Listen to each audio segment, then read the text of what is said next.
आज मुझे याद है वो दिन 17 जनवरी 2008। उस दिन मुझे सच में ये 100% ये हो गया कि सच में एक जीवित परमेश्वर यीशु के अलावा कोई और ईश्वर नहीं है।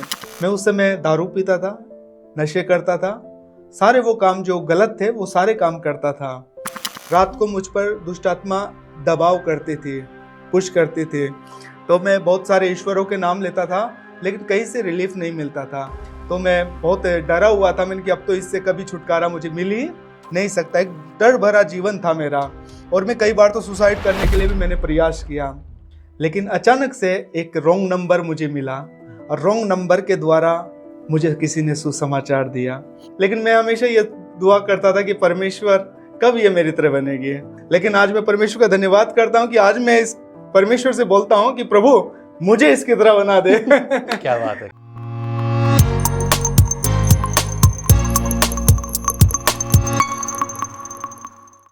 Praise the Lord. जय मसीह की। स्वागत है आपका एक और बार विजनरी रेडियो टीवी के इस खास प्रोग्राम जिसका नाम है let's talk today. Let's talk today में परमेश्वर की महिमा हम हमेशा देखते हैं। आज भी एक ऐसी गवाही जो पहले की गवाही जो है उस गवाही के पिछली गवाही को आज हम सुनेंगे। हमारे बीच में पास्टर नरेश और उनकी पत्नी सोनू।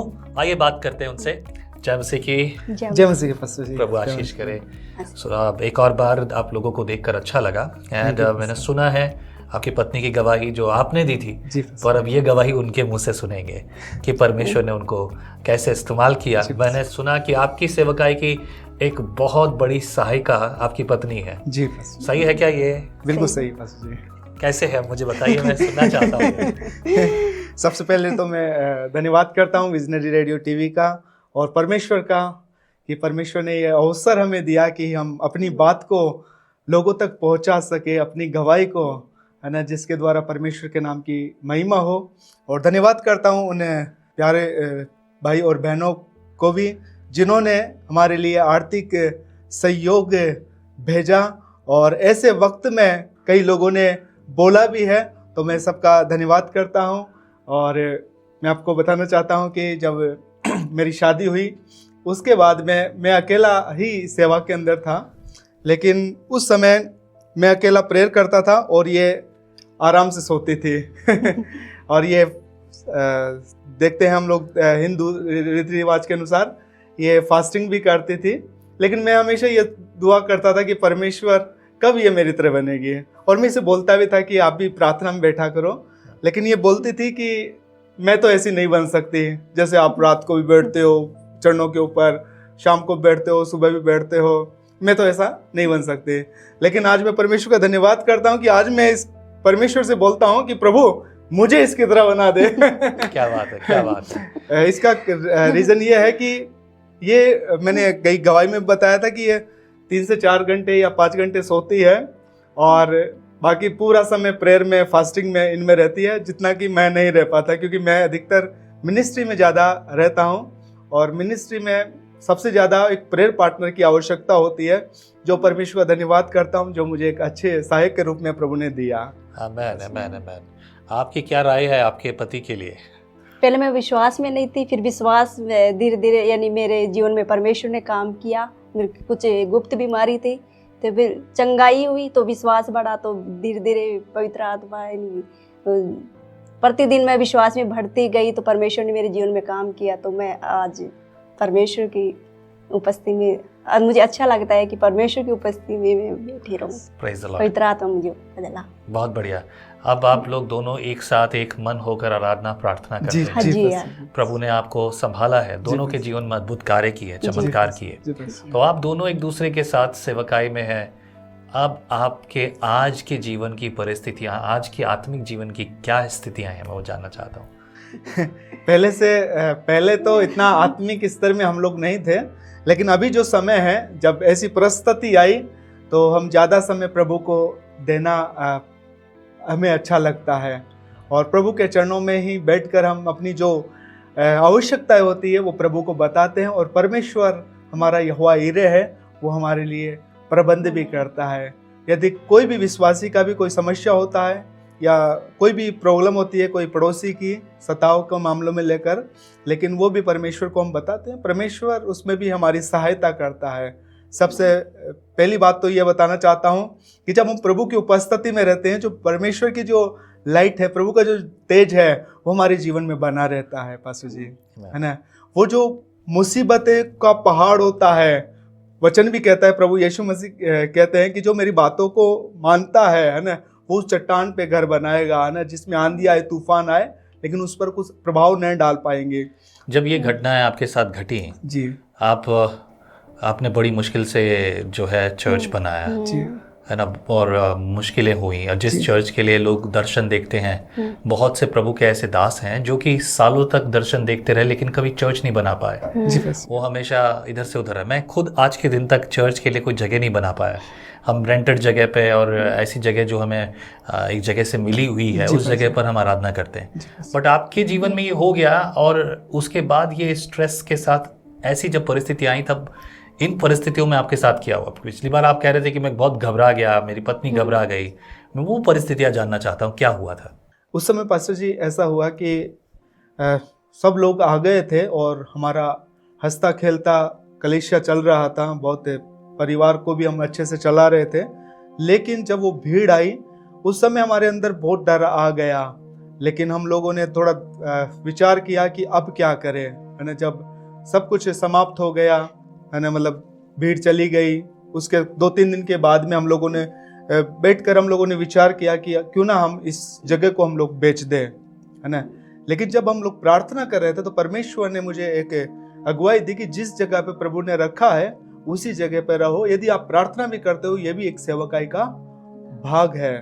तो पत्नी भी डर गई थी, लेकिन उसी समय पत्नी भी परमेश्वर में और ज़्यादा समय बिताना आरंभ कर दिया, पत्नी ने भी। आपको क्या लगा जब लोग आए, मार पिटाई करने लगे, झगड़ा करने लगे, चीज़ों को तोड़ फोड़ किया, विश्वासियों को उल्टा सीधा बोला, रास्ते में पकड़कर उनको सब कुछ बोला? आपके मन की क्या परिस्थिति थी? क्या होगा, कहीं रास्ते में हमको पकड़ कर मारें, कहीं कुछ करें? क्या हुआ, क्या आपको क्या लगा उस समय? बच्चों का कैसा परिस्थिति थी? क्योंकि सभी लोग घबरा जाते हैं। तो मेरा सवाल ये आपसे है, आपको क्या लगा उसके बाद? बहुत डर गई थी। मेरे मन में एक ही डर है कि इनके प्रति, यानी वो कुछ हमला हुआ तो एक ही डर था कि इनके साथ कुछ हो जाए तो मेरे बच्चों का क्या होगा, मेरा क्या होगा। मैं डर गई थी। जब ये सताव हुआ तब, यानी 2-3 दिन से, यानी मैं प्रार्थना में भी नहीं बैठी। तो जब भी मैं प्रार्थना और वचनों में ध्यान नहीं दी, तो जितना ही मेरे ऊपर डर का आत्मा काम किया। तो मैं परमेश्वर का धन्यवाद करती हूँ। कुछ बहनों के द्वारा मुझे बहुत हिम्मत मिली, विश्वासी बहनों के द्वारा। ये कौन विश्वासी बहन? आपकी कलीसिया की या कहीं हाँ, और से? कलीसिया के। वो लोग आपके साथ थे? हाँ, यानी हर रोज मुझे फ़ोन कर करके बहुत उत्साहित की। तो ज्यों मुझे फ़ोन करती थी तो मुझे हिम्मत मिलती थी। फिर मैं धीरे धीरे 3-4 दिन बाद में वचनों को पढ़ा, प्रार्थना में बैठा, तो वैसे ही पवित्र आत्मा के द्वारा मेरा डर दूर होता गया। अब आप कैसे सेवकाई कर रहे हैं? क्योंकि आपने बताया था कि कलीसिया जो है आप सब लोगों के लिए खुली नहीं है, सिर्फ आप और आपका परिवार और कुछ गिने चुने लोग जो आपके साथ हैं वो आकर बैठते हैं। अब आप लोगों को इनवाइट नहीं कर पा रहे चर्च में, लोगों के लिए बंद है। प्रशासन ने भी जो है उसके लिए आपको मना कर दिया है, नोटिस दिया है आपको, राइट? तो अब इस समय अब आप अपनी सेवकाई कैसे कर रहे हैं? पास्टर जी, मैं गाँव जाकर सेवा करते हैं। अभी 5 और 6 गांव हमारे कलीसिया में जुड़े हुए हैं। उन गाँवों में मैं एक समय निर्धारित कर रखा है कि मंडे को इस गांव में जाना है, ट्यूसडे को इस गांव में जाना है, संडे को इस गांव में जाना है। उसी प्रकार से हम लोग आज सेवा कर रहे हैं और इसी प्रकार से सब चल रहा है पास्टर जी। मैं वो पूछना चाहूँगा अब आपसे कि ठीक है, सारे दुख और परिस्थितियों का सामना उठाया, और ये हर एक विश्वासी के जीवन का एक भाग है, प्रभु के सेवकों के जीवन का एक भाग है। बहुत से लोगों ने मुझसे सवाल पूछा कि सताव हो रहा है, क्या करें। मसीह और हमारे पास जो पवित्र शास्त्र बाइबल है, बाइबल में साफ साफ लिखा है मसीह सताव जो है वो हमारे जीवन का एक भाग है। जी, हम उससे भाग नहीं सकते। जी, परंतु इस सताव में खड़े रहने के लिए जो सामर्थ चाहिए वो हमारा विश्वास है। जी। पर इस विश्वास की शुरुआत कैसे होती है?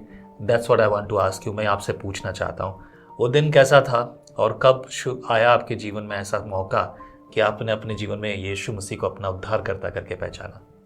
2015 में हमारी शादी हुई। तो परमेश्वर ने मेरे जीवन में काम किया, जो डॉक्टरों से नहीं हुआ वो परमेश्वर ने मेरे जीवन में किया। फिर मेरा विश्वास बढ़ा, तो फिर मैं जान गई कि वह सच्चा उद्धारकर्ता परमेश्वर ही है जो और हमें, यही विश्वास आपकी आज की जिंदगी में आपकी सहायता करता है। एक छोटा सा विश्वास मेरे पूरे जीवन को बदल दिया है। जो भी मैंने पूछी वो बाप की थी, लेकिन एक आपके विश्वास के बारे में, आपके जीवन की शुरुआत कैसे हुई थी? क्या हुआ था कि आपने अपने जीवन में उद्धारकर्ता यीशु को पहचाना? राजस्थान में बहुत ज़्यादा मसीही विश्वासी नहीं, फिर ऐसा क्या हुआ कि आपने यीशु को अपना उद्धारकर्ता करके स्वीकार किया? मैं एक्चुअली में पास्टर जी 2008 में मैं प्रभु में आया था, लेकिन 2008 से पहले का यदि मेरा कोई जीवन अगर देखा जाए, मेरे गांव में भी किसी से पूछे तो मेरा अलग अलग नामों से मेरा नाम प्रचलित है। मैं उस समय दारू पीता था, नशे करता था, सारे वो काम जो गलत थे वो सारे काम करता था। लेकिन अचानक से एक रॉन्ग नंबर मुझे मिला और रॉन्ग नंबर के द्वारा मुझे किसी ने सुसमाचार दिया। और जब वो सुसमाचार मुझे मिला तो उस समय तक भी मैं संसार में था, लेकिन उससे पहले मैं दुष्ट आत्मा से भी ग्रसित था।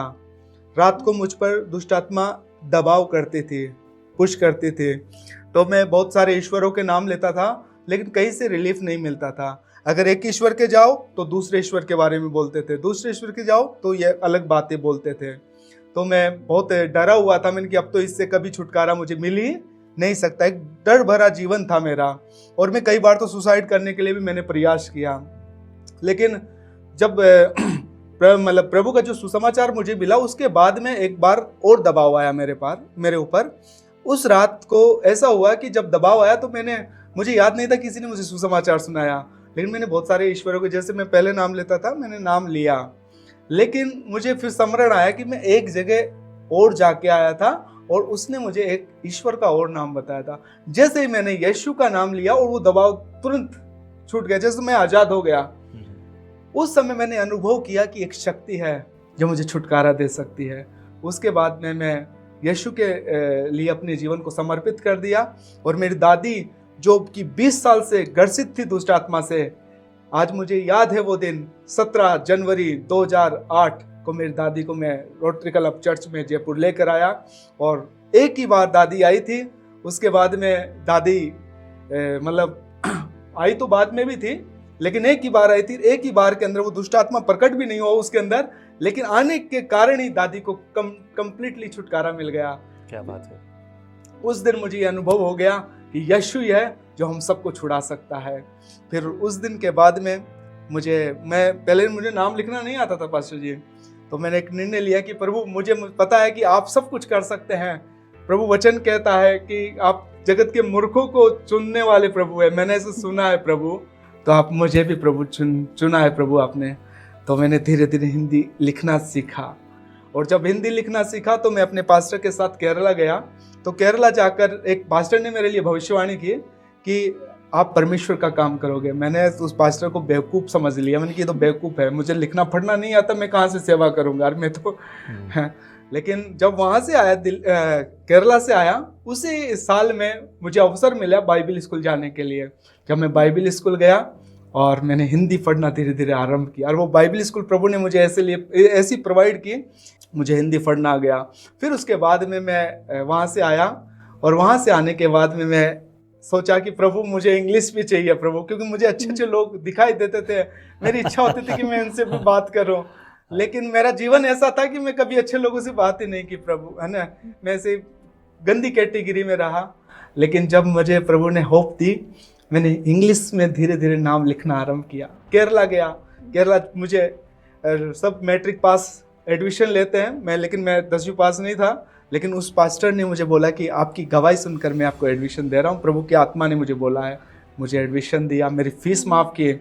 और जब मैं वहाँ से आया तो एक अफ्रीकन पास्टर था, वो उसके साथ में एक मैनेजर ट्रांसलेट कर रहा था। तो उस अफ्रीकन पास्टर को प्रभु की आत्मा ने अगुवाई किया, brother Naresh please come forward and you translate. मैं शौक हो गया, मैं कैसे ट्रांसलेट कर सकता हूँ। लेकिन जब मैं प्रभु का धन्यवाद करके खड़ा हुआ, प्रभु की आत्मा ने मुझे छुआ, और वो जो मैनेजर था इतना एजुकेटेड, वो उनको बिठाया और मैं अच्छे से उसका ट्रांसलेट किया पास्टर जी। क्या बात है। उस दिन मुझे सच में ये कम 100% ये हो गया कि सच में एक जीवित परमेश्वर यीशु के अलावा कोई और ईश्वर नहीं है। उसके बाद में मैं 3 साल तक ट्रांसलेट किया पास्टर जी, मेरा जीवन बदल गया पास्टर साहब। आमीन, आमीन। कहीं से लगता है कि ये इंसान शराब पीने वाला, नशे करने वाला रहा होगा, कहीं से लगता है ऐसा?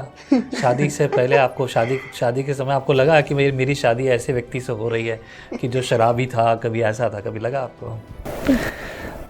नहीं लगा, है ना? खूबसूरत बात।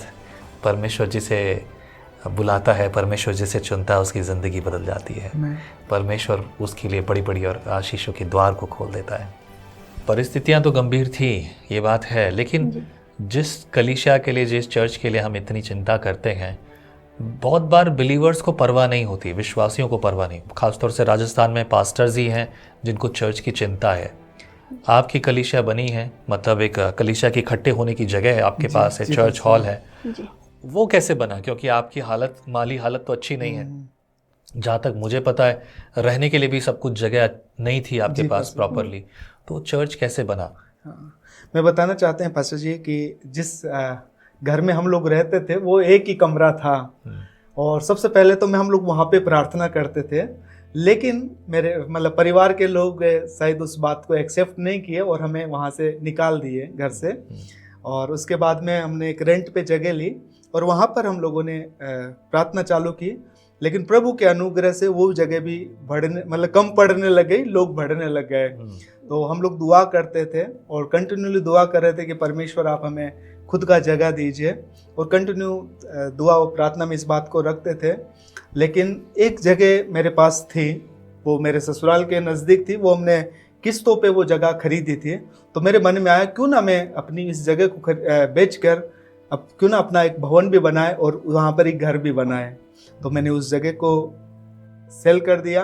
मेरी पत्नी ने कहा कि मेरे पास जो जेवरात है ये किस काम के हैं ना, तो मेरी पत्नी ने मुझे इसके लिए भी प्रेरित किया कि क्यों ना हम अपनी जेवरात को भी निकाल दें। तो हमने ज्वेलरी भी बेच दी, और ये बेचकर हम लोगों ने क्या किया, उस जगह को खरीदा पास्टर जी।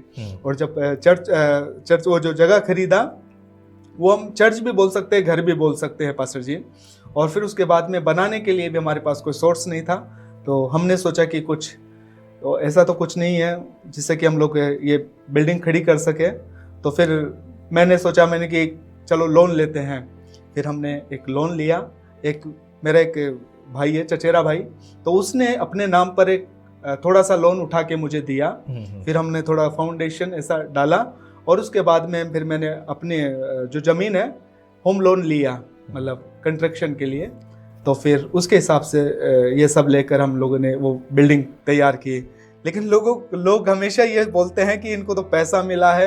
जब हमारे सताव हुआ, कुछ लोग आए, वो भी कि जिनका ये बिल्डिंग इतना बन गया, ये पैसा, लेकिन उनको ये पता नहीं कि इसके पीछे का इतिहास क्या है।